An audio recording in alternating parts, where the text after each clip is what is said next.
So to do market analysis, where we want to start is within Market Finder. All right, I already said this, but we're going to say it again. We're going to go to Florida, which I can click on the state or I can type it at the top. And then I'm going to go to Charlotte. Before I actually go to Charlotte, though, I like to look at the average for the state. Um, I think everybody here can understand that people move to states for a couple reasons: jobs, political views. It's another big one. Generally, what it really goes, if you take all those small reasons and summarize it, it is way of life. What it would summarize to. Okay. And so if you have a state like Florida, for example, where way of life is pretty different depending on where you're at, northwest, east, south, central, it's a very segmented state. Compared to, you go to Tennessee, it's relatively uniform throughout. You go to a lot of states, you don't have as much diversity across the whole state.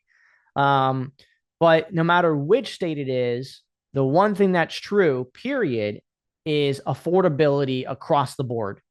And if you're going to be doing wholesaling, then you really want to be able to be in that first time home buyer price points to where you have enough volume, because the people that are buying and selling at the highest frequency, the 60% range, is within first time home buyers, the lower end or the higher end of that. And so you want to be able to fit within that. What you wouldn't want to do is go to Florida and be like, you know what?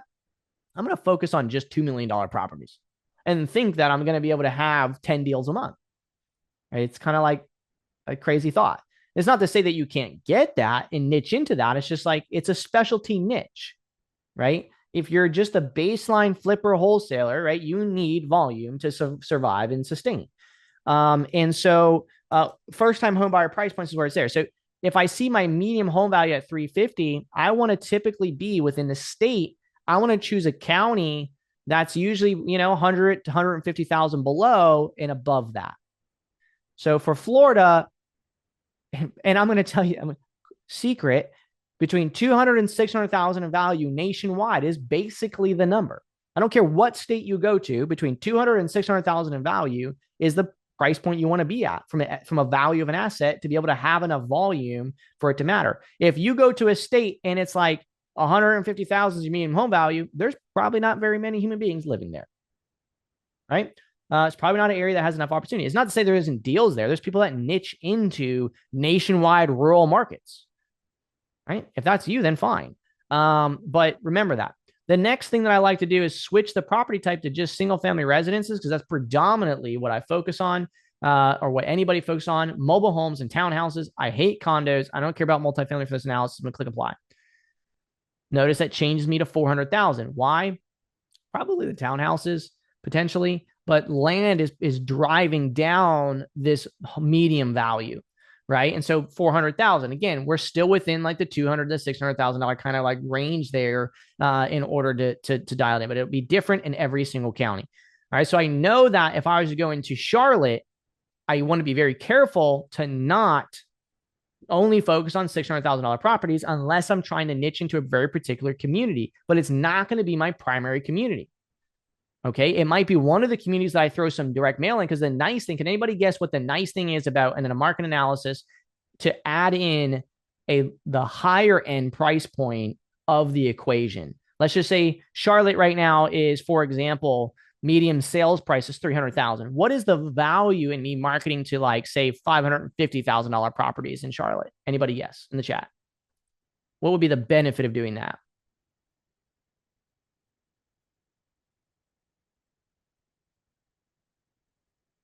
Listings, that's a good one. Not quite, but that's true. Other exit strategies, yeah, I could see that. What is the difference in if I want to flip a property and the ARV is 150,000 versus if the ARV is 550? What is the difference between the two? What is the different, like, what do both of them allow me to do better? Or where's the I don't know how to say it. Relative margin. There you go, Josh. That's a great way to say it. Relative margin. So like at $550,000 property, I have more room on the downside. So I can get a property at 200,000, it's worth 500,000, has 50,000 work, and I can make bigger spreads. The larger the value of the property, the higher potential spreads there are. But depending on your location, it's also might not be as much demand. But in areas that have a median of 300,000, it means that there is, in fact, there has to be demand at 500,000, because the only way something becomes a median is if something's at 150 and 500 to meet in the middle, right? And so the benefit to adding on some of those higher price points is because I can get whales in my business. I can get properties that are worth 500,000. I can lock up for, like, one of our users, again, not going to mention his name. He has it out there publicly. You can probably post in the community. Who's that guy that did X? He just bought his personal house. And when I tell you it is a whale of a freaking opportunity that literally transformed his family's like well-being, I mean that. Like, it is absolutely ridiculous how, like, by just putting yourself in the right position, these opportunities can be there, and being patient enough for them to put themselves in front of you.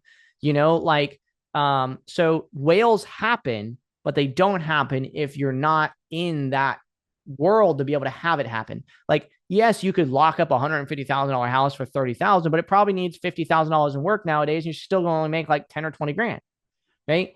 And so we have to understand, what is the average deal size I'm trying to aim for, and what is that avatar, because that plays a big part. Another big thing to notice is, if I went from single family mobile homes to townhouses now, and I hover over Charlotte, I now have 271 investor transactions versus Duval is now still 1173. So that tells me there's a ton of new construction happening in Charlotte. Most likely there's a ton of mobile home new construction. Who knows? We'd have to do a little bit more of analysis on there. But it could be that if I go to Charlotte, my niche is actually focusing on maybe dilapidated mobile homes that I can put new mobile homes on. And so I have to understand the infrastructure of the community that I'm getting myself into, because the opportunity does differ. It could be maybe vacant land that allows subdividing, things like that. So we got to understand that. But okay. Versus Lee County is still at 753. So Lee County has a lot more single family residents. Charlotte is definitely a lot more rural. Okay. So once I have that general understanding, I kind of narrowed down by my property value. The next thing I'm gonna do is actually hop into that actual county. When I hop into that county within the SIF platform, it's now going to convert the map to zip codes rather than anything else. And so I can see very clearly now where is most of the opportunity happening. And this is broken down by monthly investor transactions on average across, again, a 6-month period in time. So it says total investor transactions for 6 months. I can see my table here telling me that 33952 has the highest amount of investor transactions, and the median sale value is home value is 253 with a sales price of 218. Our next zip code, 38 investor transactions, 563 to 450. Again, what's the nice thing about that location?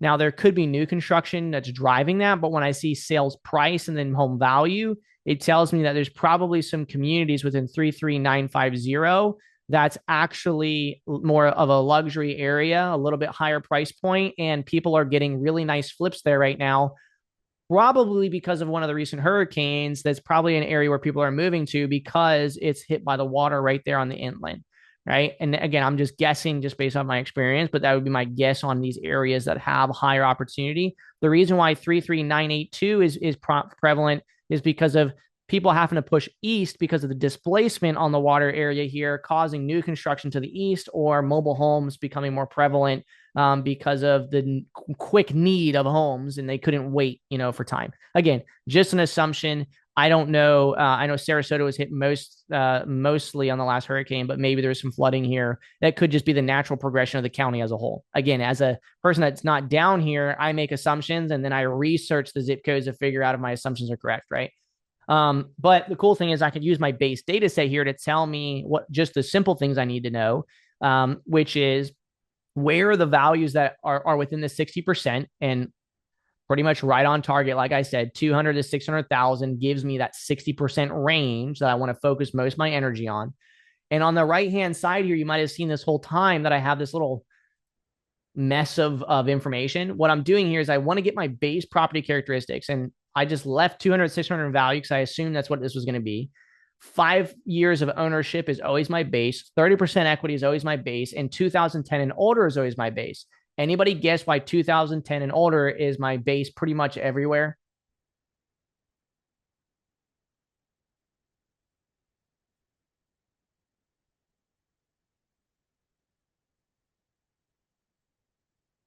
Yes, to weed out new construction. That's one. But I'm a flipper, right? I want to flip houses. I want them to have equity. What is the one thing, if anybody goes to list their house on the MLS today, that has to be done no matter what, or they're not going to be able to sell?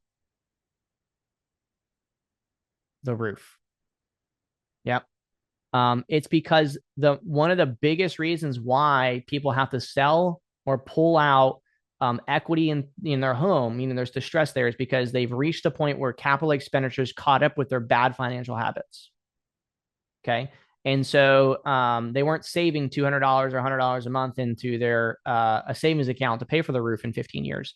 And they need to move, and now they have no options, right? So I prefer to always have at minimum 15 years or older, because it means that I know that there's a potential bargaining chip on the table. Even if it's just like straight high equity records, I know that I can negotiate. Well, I can't pay 300,000 because I got to get a roof done. I probably need to do the hot water heater and the AC as well, depending on how you took care of those. And so I got $30,000 in expenses right off the rip, you know? And so I need a bargaining chip. And so if I'm going to market to just like straight this characteristics across the whole county, I need something to narrow out the people that are more likely to sell a home rather than, the people that aren't. And so 2010 and older, every part, location is different. If I'm in Pennsylvania, it's like 1950s and older, because there's like no, there's all old houses. It just really depends on where you're at. In the Northeast, you got like 19 or 1880 homes. If I were to look at this area, see how much new construction is down there right now. 53% is 2000 or older. And so predominantly, I'm going to be rehabbing 1940 to 2000 homes, but there's going to be good opportunities between the 2000 and 2010 for wholesales and other flips that like are really low risk. So I don't want to get rid of them, but I also don't want people that like have built a house in the last 7 years. What I'll do is I'll let my SEO and my other strategies target those people, or my first to market will capture those people, because my first to market strategy, if they're on foreclosure and they've owned their property for 5 years, right? My first to market will capture those. But for as far as my bulk, more targeted outbound strategy, I don't care to capture them in that. That's why it's nice to have my marketing tiered, because I know that I have my bread and butter, and then I have my next strategy to scale, which is going to be what we're doing now. Okay. And so I build my base characteristics. And so I look at that information, 340. I look at my price points here, stay within the 60%. I'm looking at my ownership percentage. I like to make sure that I have a higher ownership percentage. What's very interesting here is that this is actually a pretty heavy renters market. We removed land, and we still have nearly a 35% or 30% renters market. It still means there's a lot of opportunity to flip houses, but it also means there's a prevalent opportunity here for potentially rentals. We can also validate that through seeing over an 8% gross margin yield, which, somewhere like California, this is going to be like a 4%, in a lot of areas, or a 6%. Whereas certain areas in Florida, we can get between an 8 and 10% gross rental yield. Obviously, a lot lower than it's used to be in the past, but there's probably an opportunity to buy a $200,000 house for $150,000 and put $30,000 into it and be able to rent it for $2,000 plus a month, right? And so there's an ability here to build wealth through rentals within this area as well, which is nice for me to know in the back of my head. Okay. All right. So once we have that, what I like to do is I open up SIFT map. And what I'm going to do is I'm going to go to my county. Nose is itchy. I'm going to search Charlotte County. Charlotte County. And then let me turn on sensitivity mode here. Now I open up a new tab.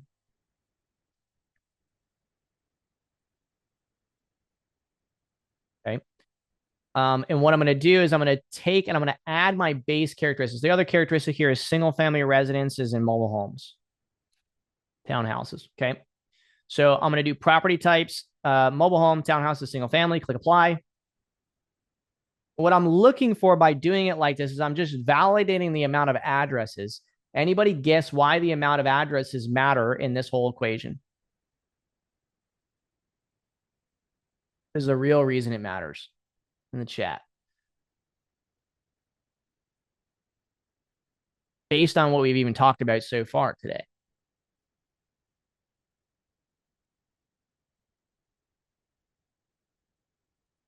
Where's it itchy? Right. The amount of data to market to, but why does the amount of people to market to matter? What is the number one thing that we like have to deal with at every single month, no matter what in a business? It's always something. KPIs, yeah. One KPI that matters the most. Heated square footage, don't care about that. I'm putting 2010, 5 years of ownership, 30% equity. That's my base, right? The answer is no, not competition. The answer is how much money would it cost me to market to the whole data set? So volume and opportunity, enough people to market to, all those things are close. But really what it is like if I have 30,000 people that meet this base characteristics, how much would it cost me to be in front of all of them at all times? Right. And so at 31,000, and then as I go through it, like I seen when I started by just doing the property asset types before I narrowed down by my characteristics, we were at 71,000. Right. And so if I'm at 71,000, let me give an example here. Let me back out this information. Again, this is something you might not have thought of. You guys might not think about, but when I gave my characteristics at 30,000, okay, this is my 30,000. So let's just copy this number. What we're going to do is we're going to put it over here and we're going to put it near my county plus characteristics. We got 31,000 people. Okay, that's my county plus my base characteristics. Now, let me remove my base characteristics and only look at the total amount of people that fit within this price point in that asset class. We got 71,000 people. So what does that mean over the course of the next 5 years for me? It means that more people are going to be entering into my avatar. Right? Like I'm not going to have without people entering into my base characteristics. If I was to do right now a maximum of 5 years of ownership and a maximum of 30% equity, what would the inverse of my current avatar look like? Where'd I go?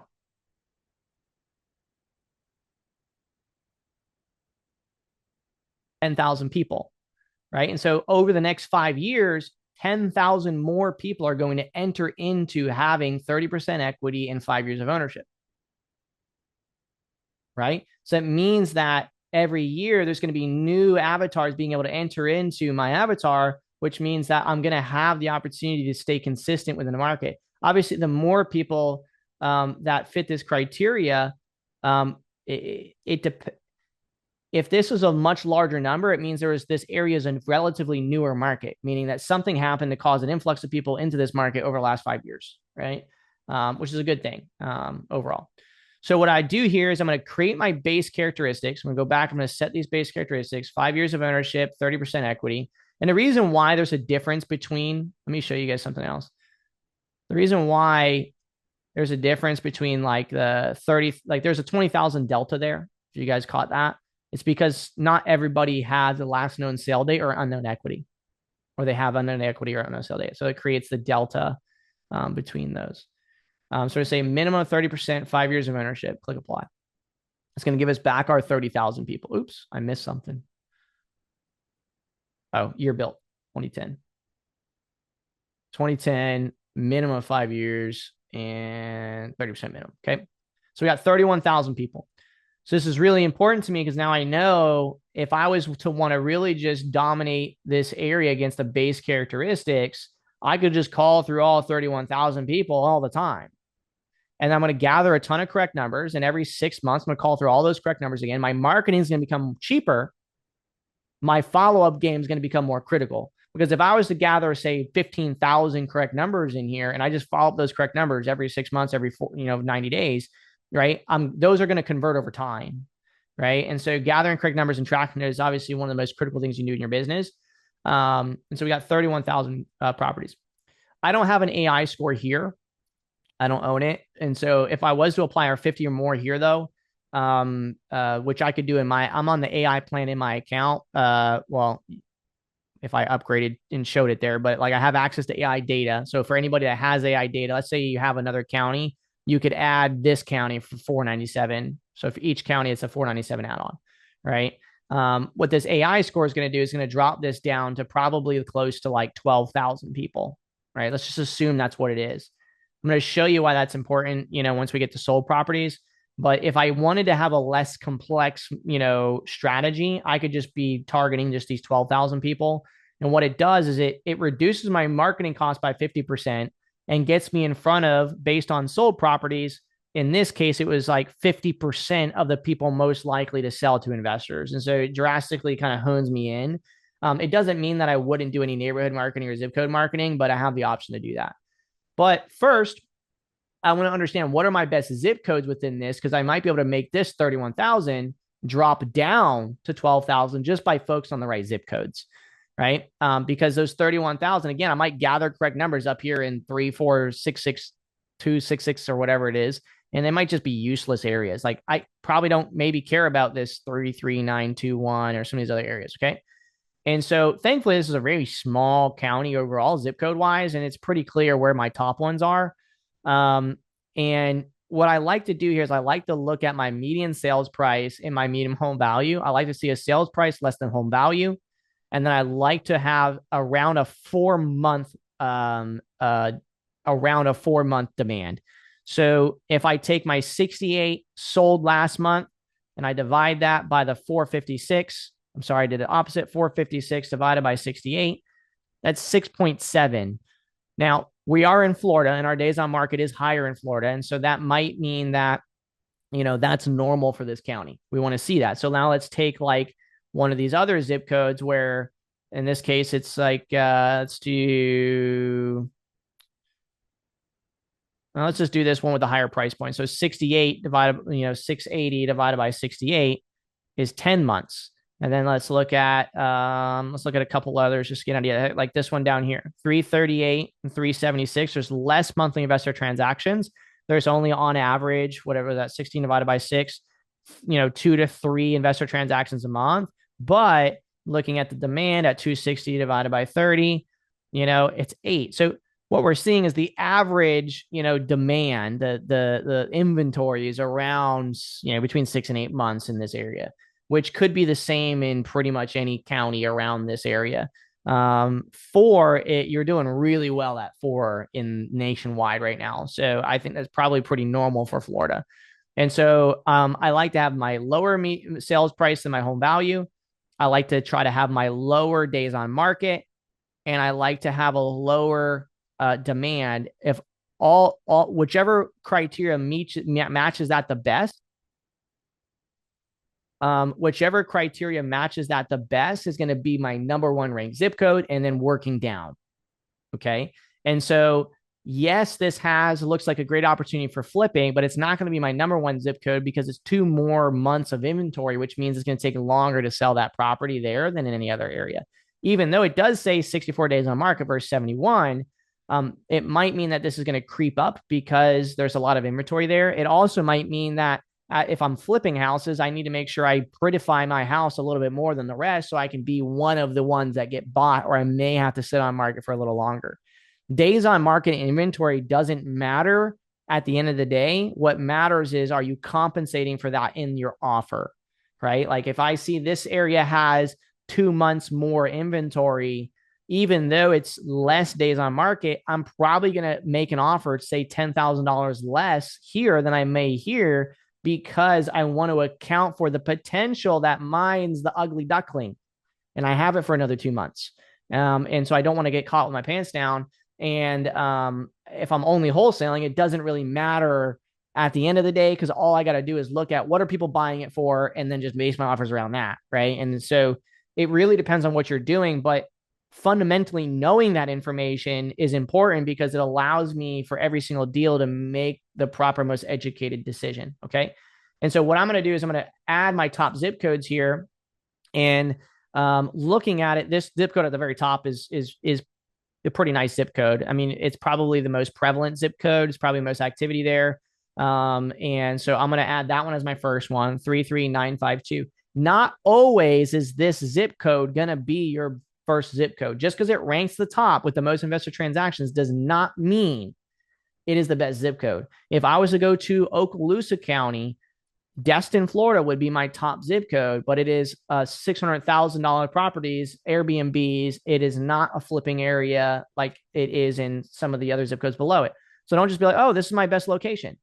You got to be more, remember the pharmacist, right? You got to be a little bit more pharmacist on this. You got to be able to calculate and say, okay, well, it's got my lower demand. Yes, it's a little higher days on market, but it's still lower than most of these other ones. This is a pretty attractive area here, but it has only 16 investor transactions. So what would I rather? 9 more days on market in order to have 4 times the amount of opportunity? Yeah, I would take that. I would rank that higher.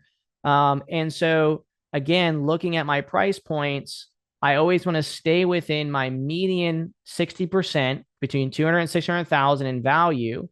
This is going to be probably my last zip code. I'm going to add it in here just so I already have it and put a star next to it, add some spaces there.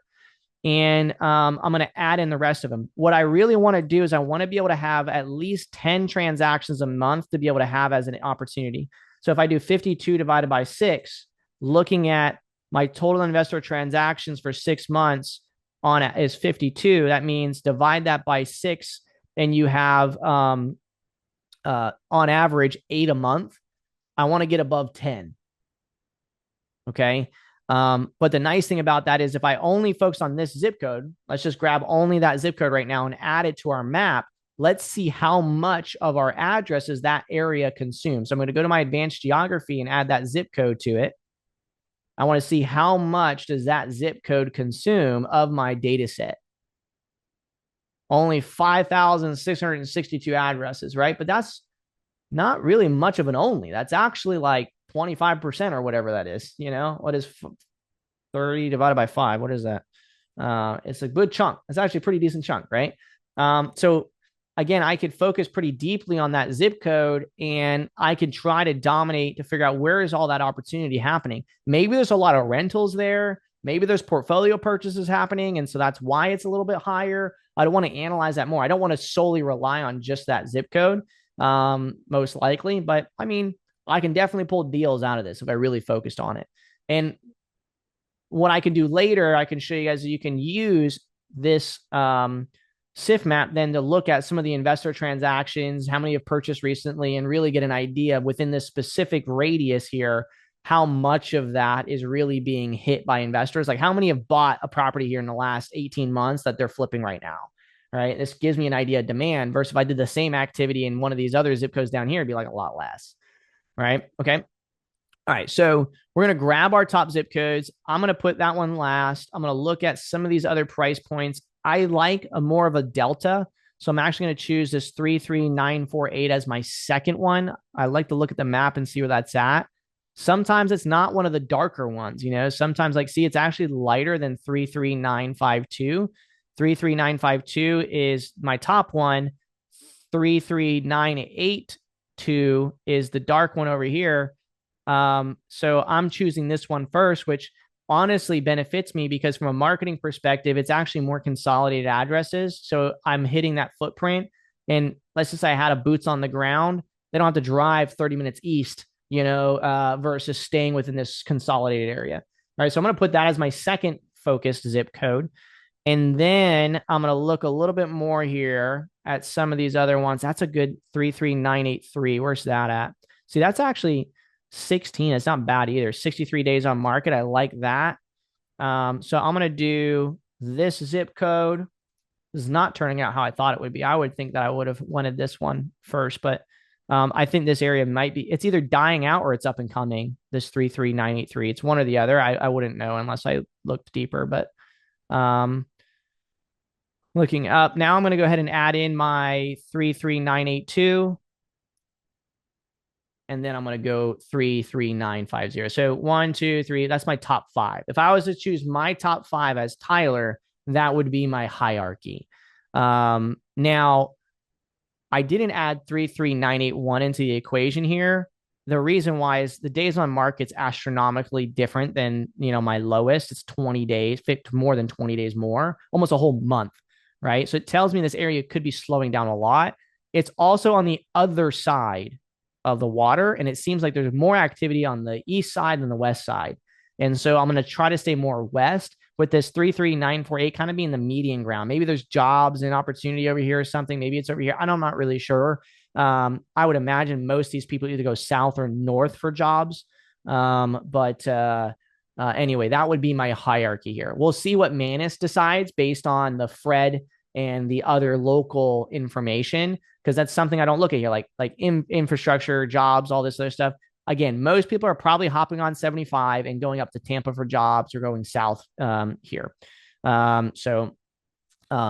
Anyway, all right. So that would be my top 5 zip codes. The next thing I do is figure out, what about my neighborhoods? So I'm going to switch at the top here, my zip codes to neighborhoods. And I'm going to look at what is the best neighborhoods, because sometimes, like you notice over here, let me switch it back to neighborhoods or zip codes. Remember, over here, we didn't focus on anything over here. Okay. But then we switch it to neighborhoods and we see actually, like, look at this one, Gulf Cove. It's got a lot of investor transactions, probably very small amount of records. It's got 80 days on market still, but because the records are so small compared to the whole area as far as density, it probably wouldn't be a bad one for me to either do a cold call campaign just to that neighborhood, or maybe add it into my primary direct mail campaign, just knowing that if I get a deal there, the days on market might be a little higher. And if I'm going to do direct mail also, a lot of that zip codes that I cared about, I wouldn't want to send mail to as much as, like, Town Center, Port Charlotte would be a very important place for me to send mail. Punta Gorda South, really important place for me to send mail in that more expensive area. And I would basically narrow out with my top zip neighborhood. So I'm going to select a few here in order of what I would focus on.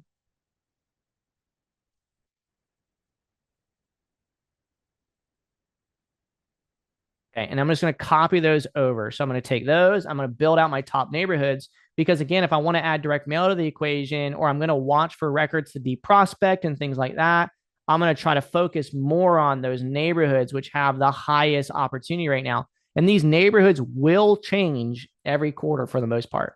Just know that, like, these aren't going to be the same neighborhoods all the time, because markets shift. Like, again, Gulf Cove might have been great 6 months ago. It might be dying out right now. But the truth is that there will always be deals across every one of these neighborhoods. Just like, how do I allocate my time and resources? Okay. And so I'm going to grab those. And now that I have my neighborhoods and I have my zip codes, what I'm going to do is I'm going to add those to my analysis here in order to figure out how much records exist in each of these locations. So I'm going to add 33948, 33983, 33982, and 33950. I got my zip codes now. I'm going to click apply with my base characteristics, and that gives me 11,000 records. So if I come over here now to my characteristics plus zip codes, I paste that in here, and so I see 11,000 records. Okay. If I were to add an AI score to this, I'm just going to put estimate here on these AI scores. This would probably drop it down to, say, like 6,000. Okay. All right. Now, what I'm going to do is I'm going to add my neighborhood ones. So I'm going to clear out these. But before I do that, what I might want to do is I might want to save this filter just for the sake of our time. And I'm going to say Charlotte top zips plus, I say chars for characteristics. Okay, now I can clear this out and I don't have to worry about having to add these zip codes manually again. All right. So now I'm going to add my neighborhoods, and I'm just going to type them out here. We're going to do town center dash port Charlotte. Okay. And then we're going to add Cleveland.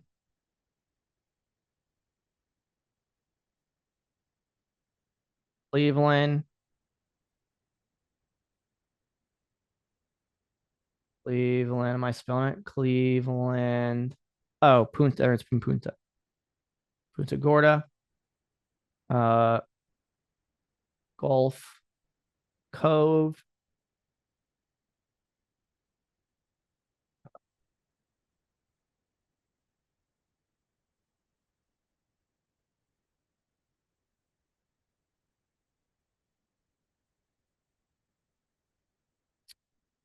It says Charlotte. I don't know which one's which. I'm gonna go for this one and hope that's the right one.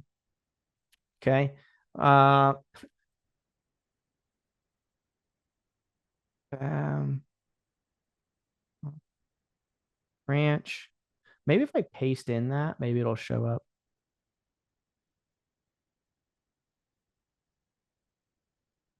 Okay. And then Punta Gorda South. All right. And so I'm going to apply that, and let's see how many records exist just in those neighborhoods. 854. And so now I can come down here and be like, okay, 854. All right. And so again, not all of those neighborhoods are inside my top zip codes. Sometimes they are, but what I can see now is I can spend $500 of mail against that area or whatever, 400 consistently, or I can, narrow in on those zip codes or those neighborhoods in cold calling. I got 6,000 or 11,000 total across the whole zip code. And I'm starting to see a picture of allocating my time and resources to the right assets, the based on location, on where investors are finding opportunity. All right. What I'm going to do now is like I can save this now, and I'll just say Charlotte top NB plus chars. Okay. And now let me zoom out. It might be more. Hold on. I messed up. It's 2,000. You got to watch that. You got to make sure you zoom out when you do what I just did. Like, it's too zoomed in. Let's switch. Let's just make sure, which is fun. Clear. I love filter presets so much. It's such an amazing ad. I can add my zip codes. And let's just make sure we had our 11,000 right. It's actually 14,000. So let me zoom out again. So we had a little bit more there than we thought just because I didn't zoom out. You got to be careful there. So 14,000. So from 14,000 down to 3,000. So that's good. That actually makes me more excited because it means that I could cold call this neighborhoods and be a lot more targeted the neighborhood. So at this point now, the question is, how do I get to the right people most likely within each of those lists, right? And that's where sold properties comes in. And so within sold properties now, what I'm going to do is I'm going to filter by Charlotte, and I'm going to do my advanced filters and only look at property types of single family mobile homes and townhouses. All right. And then I'm going to do the last 6 months. And you can see from an AI score perspective, not very great on those zip codes. So this tells me that a lot of the activity happening here is land, just off the rip, most likely. Now, I'm not narrowed by the zip codes yet, but I'm just saying across Charlotte, there's definitely a predominant of land. And if I was to focus on just, let's say land, let's do land condos and townhouses, maybe. Yeah. A lot of investor. Let's see if it's just land and condos. Is there a lot of freaking condos in this area? No, it's land. There's a lot of land opportunity, a lot of land opportunity. So there's probably a lot of new construction. So that might be my pocket. I don't really care. All it really tells me is that, like, from an AI score perspective, there's not enough demand here to use AI score in this specific county, right? But I can now use my top distressors here. And just so everybody knows, like, what is the value of an AI score? If I was to go down to like 40, I might find an opportunity. I might look at my predictive AI score pattern. You can see, like, between 40 and 100, it's not 100% there. And that's because there's not, out of our 1,800 characteristics, it's not hitting enough of a ranking, or there's just not enough addresses for it to really be worth that lever. If I was to do the same thing in Lee County with 3 times the amount of investor transactions of single family residences, that might be a different story. Right. And so I don't want people to think that, oh, I just got to get AI scores in every single county. No, like you want to use AI scores as a metric to add a lever to reduce the amount of addresses as long as the prediction rate's good within that zip code radius, right? The area that I'm focusing on. Okay. So it is only as valuable as how we use it. I'm going to keep it at 50 for now on here, but just know like this tells me that we want to focus on our distressors in our neighborhoods pretty aggressively in this area versus AI scores for that asset class. Now, I might be able to remove maybe mobile homes and single family and bump it up. But yeah, even when I do that, it's what about if I just do mobile homes? Yeah, it's just the land is just super dominant here, clearly. Okay, it doesn't mean that there's not opportunity in single family residences. We've seen that there is by using our market finder for that specific area. Okay, it's just that why are things selling? I want to explain this right. So, why are things selling in Charlotte so aggressively in that area, and why is land popular? Um, because in order for something to have a high AI score, it has to rank against 1,800 different data sets. It has to have a lot of investor transactions that we can model against with those under 1,800 data points with the individuals. Most likely, a lot of these transactions that are selling, the people that own the houses aren't necessarily in distress. They're not in situations which would be distressful. Most likely it's a lot of opportunistic or need of sales due to environmental factors or maybe death. But that would be, I don't think that death is probably a top one here. I have a feeling that just knowing this market, this area did not have a lot of investor activity up until after the most recent hurricane, and then it probably increased, which means that the human beings that own these houses just aren't modeled as being needed to sell their house. It's just like an AI model can't predict flooded, for example, right? Like now, can it predict financial distress? Yes. But it's probably just not prevalent enough there to produce like an AI model that's like really accurate. But that's why we have distressor patterns as well, and we have market analysis, right? So looking at this top patterns, we see equity is a big one. So 52% of the properties that sell are free and clear. 23% have high equity. And so that means that 70+% have high equity. Look, our base characteristics is covering that. We got 30% or more. So we're getting in front of the top 70% of properties that sell just by having an equity parameter. But that would be, again, 31,000 people. How do I narrow it down to be even closer? 30% are absentee, but that means that 70% are not. I would not remove owner occupied here. Why? Because if we consider the reasons what we know about this market and why they're selling, it means that a lot of people were owner occupied probably and were displaced, and the address and the data probably still is owner occupied. Most of these people are, absentees. If you want to narrow it down, sure, we could add absentee as a parameter here. And maybe it gives us like a lot less records, or maybe it's not that many. But it is a lot. It reduces a lot. And so I don't know, because it's only 14,000 people, unless I was really trying to narrow into like a direct mail list or something, I wouldn't necessarily remove absentee here as my primary metric. Senior owners is 33% of the people. And then we have tax delinquency and other actual distressors that play a part. But like in this case with this county, I would just focus on the higher data sets here to narrow in on the zip codes in the neighborhood and let these problems just also be on them. Right. It wouldn't be enough data to do it. I'd rather focus on age of ownership, senior owners, and absentee if I was looking to really narrow down a bit. And then if I wanted to, I could deep prospect anything else that fits these characteristics. So that's where we create now our county characteristics zip codes plus a distressor list. And you might create 5 different campaigns to hyper focus on it. But remember, those people exist in the 14,000. So if I just call through the 14,000 as a bulk or more bulk campaign, I'm potentially going to get in front of or get in contact with maybe the person that is 1,000 records that matches here. It's just a matter of trying to just see the information and allocate my resources. So coming here, the first thing I'm going to do is I'm going to add senior owners as my base. And so I'm going to come up to my distressor data set. I have two ways I can do this. I can choose distressor list of senior owners, or underneath my ownerships, age of ownership under details pro, I can just put like 65 or older. Okay. And then click apply. I need to remove absentee. Even though that could be a niche list right there. 1,000 people that are absentee senior owners, right? But I'm going to remove absentee for now. 6,500, 6,400 people, whatever. So I'm going to copy that and I'm going to put this within my characteristics, my zip codes, and my distressor, and I have like senior. So I know that 50% of the people in those zip codes basically are senior owners.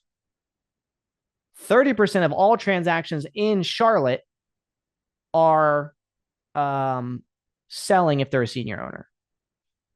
So think of it like, so think of those numbers real quick. So you got 30% of Charlotte as a whole are selling if they're senior owner. Of the zip codes I chose, 50% of the people in those zip codes are senior owners. Right? So that means that predominantly most of the sales that are happening as senior owners, 50% of them are going to come out of this zip code, plus or minus, right? Or these locations. All right. So if I added an AI score to this, yes, it would reduce it. But based on our analysis, do we think that we would do that or need to? Probably not. Okay. Now, I can start adding other distressors. I'm going to remove these two because we're not going to really focus on them. I can start doing this. I can add another distressor, like I can add tax delinquent. So let's just do that. Let's just say, let's remove our age of ownership here. Or what was our next most prominent one? Yeah, tax delinquency. Tired landlords is, I would add that to my existing list. So I would just increase my age of ownership, or I might say they have to be senior owner or tired landlord. So I might say senior owner and tired landlord, which I think is, no, yeah, we just left it out of here and we just use it as a age of ownership. So I might bump this to, where to go?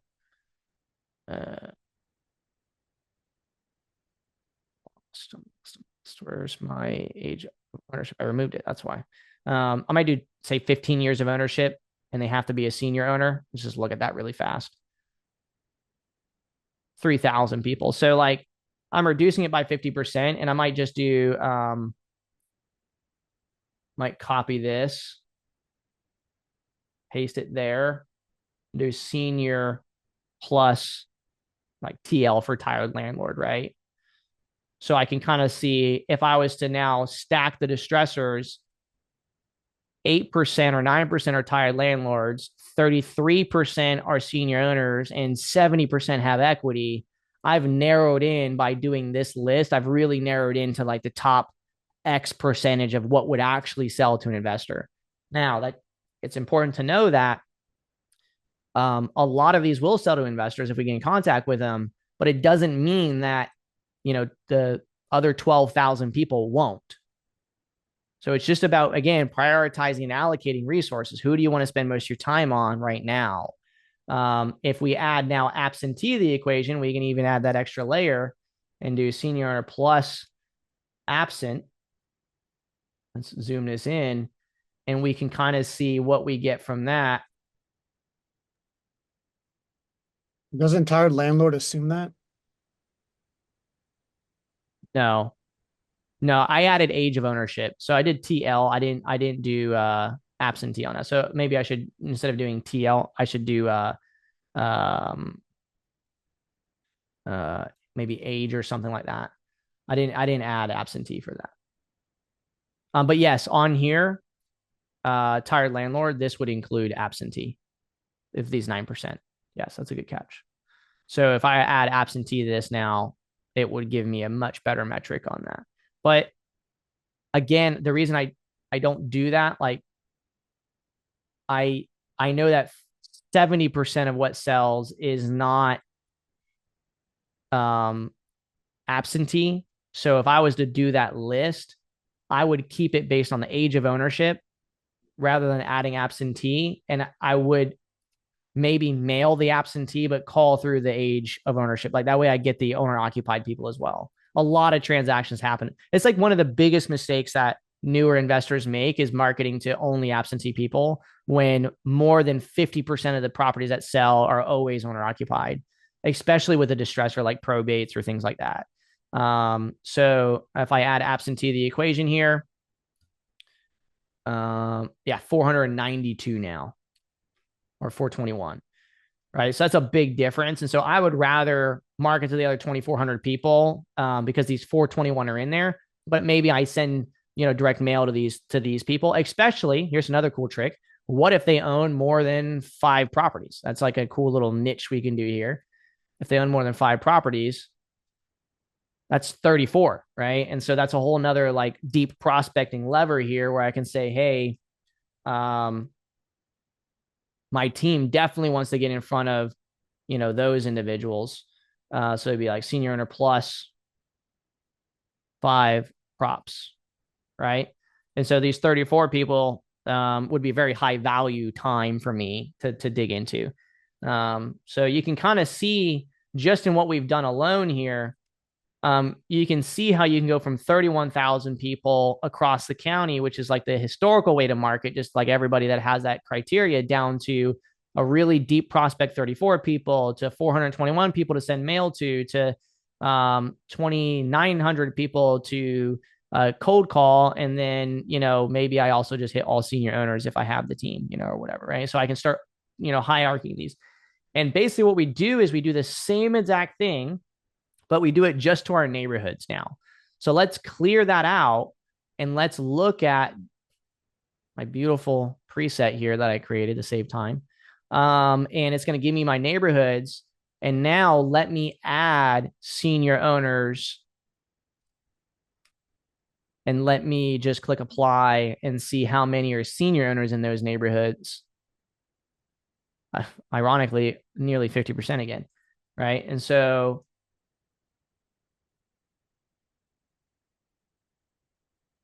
okay. And so it's like, okay, well, I can, let's remove our AI and let's do distressor 2 is going to be like senior plus,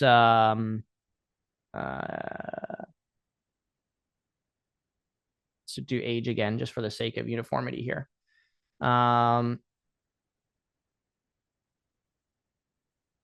Say 15 years of ownership. 574. And so it's interesting because like you can really start seeing kind of how you can allocate your resources. Again, that's like their biggest thing here. Allocate resources. I got within just the neighborhoods rather than the zip code, I got 574 people in the best neighborhoods. When in the same thing across the whole zip code, it was 2,900 people. Right. And so I could say, okay, well, let me focus the neighborhood level rather than the zip code level.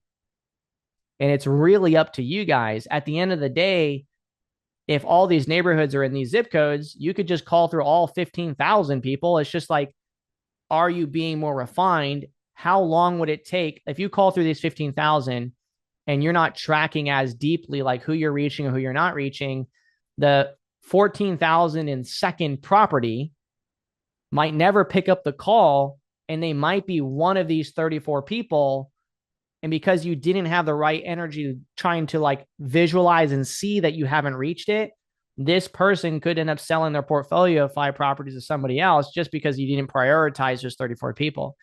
And it's like, it all depends on your team and your folks and how you're building it out, that it matters, but it could really make a big difference in your business as a whole. And like I always tell people, it's like, yeah, right now, are you going to go this granular right off the rip? Hey, maybe not. But maybe you as the business owner can focus on these 34 people while your team cold calls through the 6,000, right? It's like, how can you best value your time to put yourself in the best position, I mean, I think sending direct mail and adding these 34 people in here, let's add this to just these best neighborhoods now, just out of curiosity. We're going to toggle the owners with multiple properties and say you have to own at least 5. How many of these are in the best neighborhoods? 15, right? So let's just copy that same thing. Now, hold on.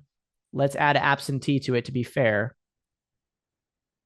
because we don't want owner occupied addresses there. So 13. Okay.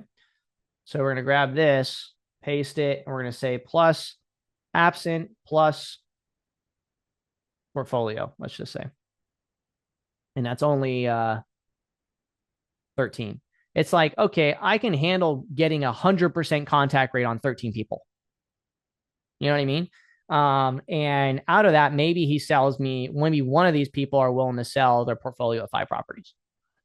And I keep those ones, but at minimum, maybe they're a buyer then instead. Or like opportunity, like the getting a correct number to somebody that owns 5 or more properties. Think like 7 years ago. Wouldn't you be like, oh man, I'd love to have a conversation with somebody who owns more than one property? Like I just want even to ask them questions, right? Like, so you never know what'll come out of a conversation.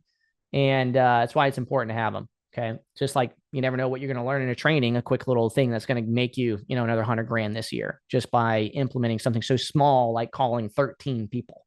It could add $1 million to your life, And so, the main thing for you guys to understand through this market analysis is how do you take Market Finder, narrow into the right locations? How do you then build that base characteristics? And then based on the amount of records that exist in each of these different buckets, properly allocate the resources, which is time and money, to the right locations to yield the highest return on your money and time. Okay. I think that part needs clipped. I think that's an important phrase right there. A whole little last minute. Okay. And sold properties, again, it allows us to start seeing that. Now it's like, hey, let me see how many investor transactions have happened. Is 288. Let's just start looking at some of these. Let's add our zip code in here, which let's see, maybe our AI score changes a bit once we actually add our zip codes here. 33952. Let's just add that one. Look at how much it increased just because I went to the right neighborhood rather than the county. So we might actually have a decent AI score in just these areas, and it might be worth the $500 a month in that location to save costs. Because here's the big thing: like if you're going to send mail, you can very easily spend $500 a month in mail in an accidental way, But if I can spend $500 to get an AI score, and I can reduce from 6,000 people to say 2,000 people with a high AI score, or 14,000 people to 3,000 people, right? To have a higher AI score, I can save the money on mail to get in front of the right people, right? It's really like, some people are like, oh, it's an extra $500 a month, or that's, SIFT is $400 a month, or it's $200 a month, or whatever. It's like, yeah, but I can guarantee you, period. I can guarantee you that if you implement the things that I'm showing you here today, your business will save at minimum. Even if you continue doing the crappy process you may be doing now, your business will save way more money by adding in some of these core simple processes to your operation to where SIFT pays for itself tenfold, right? If not way more. And in the opportunity cost, just bringing to the surface the opportunities you're missing and being able to improve upon your business, it's going to do that much more, right? And so I missed a zip code somewhere.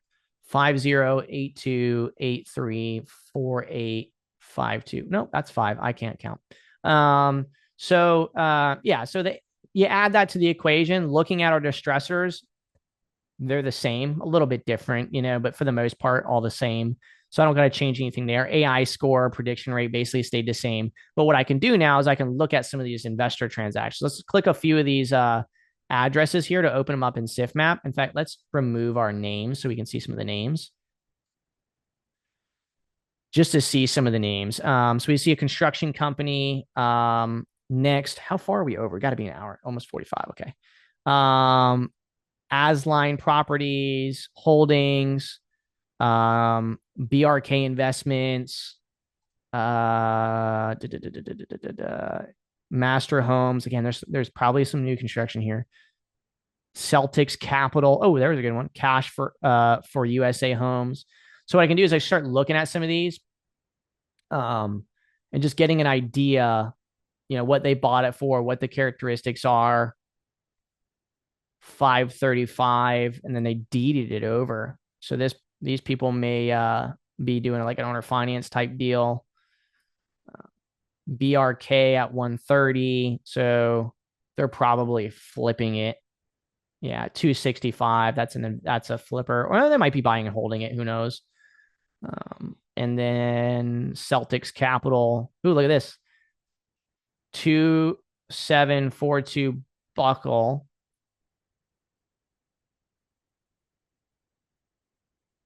Wait. So they did some sort of weird. I think this might be the same company, possibly as this. Who knows? Or they might have found it and then paid themselves $7,000 as an assignment fee and bought it for less to do that. Anyway, what I'm looking at is beds back square footage. When I start clicking in some of these, am I seeing investor activity? If I'm seeing investor activity after doing these, I know there's buyers here. So it's not a matter of can I get and sell these deals. It's a matter of, can I get in front of these homeowners and do it the right way? Dock the Bay Properties is probably a decent entity. 290. Yeah. So I might look at some of these things, right? Dig into some of those addresses. I might refine my search. I wouldn't probably do it in this area. In a metro market, it's a lot more prominent. Like I might refine and say I only want like maximum 3 bedrooms and I want between this square footage range. And I might narrow in that target that much more. But I wouldn't really worry about it here. Okay. So I'm going to show you guys how this matters really quick. I'm going to show you one more thing here on sold properties on why this matters. So I'm going to go to Pasco County. I've been saying this every single time. And last September, October, I pulled a list of 10,000 people in Pasco County because I was going to start marketing in Pasco County. All right. I just did 50 plus AI score and I did it in the right zip codes. Okay. If I filter by Pasco County, Florida, under sold properties right now in the last 6 months, so I think I pulled this. It was either August or September. All right, and let's just go. Let's add property types for single family and mobile homes here. And now I'm going to click on investor. You can see there's 531 investor transactions that have happened in Pasco County. I don't have all the data because notice some of these have a lower AI score, so I never pulled those. Some of this stuff might have had a higher AI score since then, or it wasn't in the zip codes I focused on. Big thing here is if I click on in my records, I get smacked in the face, right? Because I downloaded this data in my account. You can see this in my records means it was in my account. Okay. And since I added these records in my account, like let's just open up, let's find one here. Let's find one from a reverse engineering my failures, right? I mean, you guys can see, I already told you, I didn't market any of these people, right? So we need to find some that were sold to like investors, like right here. I'm trying to find one that's like not a trust. Here we go, Black Development and Designs, whatever. So if I open up this address and then go to my records page, so they bought this for 200,000, 323. Open up my records page, I can just look. What did I do to get in contact with this person? Nothing. I didn't call them. I didn't direct mail them. They're free and clear, distressed, but they just had a high AI score, right? I mean, it was 10,000 people. How many opportunities did I miss by just not doing the marketing, right? There's 731 properties that sold, period, to on, whether it's to an investor or not to an investor out of my account. If I click on investors only, anything that has a funnel here, sold to an investor, right? All these ones sold to investors that also the records were in my account. So if I see somewhere, okay, well, why wasn't this one in my account? I can look at why it wasn't in my account and say, okay, maybe I'm going to adjust the data that I'm pulling based on that. Or I'm going to leave it out because it's only one of many, right? It could just be, again, like I'm not focused on that location, which is probably the case. I only focused on the West Coast in this zip code or this county, or I only pulled the stuff there. So all these are buyer potentials and everything too. All right. So just know that the biggest power here is not just the ability to analyze my market. It's to continue to refine it and get closer and closer and get closer to the target, add more data sets. And you want to work to be as close to you having more of those deals that are showing up as sold in your account. You might notice that a lot of them are on market sales, it's like they end up just listing it on market and selling it, and that happens, right? Even if it has a high off market AI score, there's a lot of them that end up selling it too, because they on the MLS, right? Because they don't know there's a, this ability to sell to an investor because no one ever got in contact with them, so, but they'd have a high likelihood of selling to investors. And in Pasco County, um, across the board, that likelihood is being caught by, 66%. So 66% of the investor transactions that sell had over a 50 AI score, which is a really great way to reduce your marketing. But again, I can just use the distressors and I can work to get close without that. But a lot of operations, they might want to be in like 6 different counties, not be as technical, and just be like, I'm just going to add an AI score over 50. And you can still apply everything else, the deep prospecting, the proper marketing flows, and all those things to the equation. You're still going to be better than every other person out there.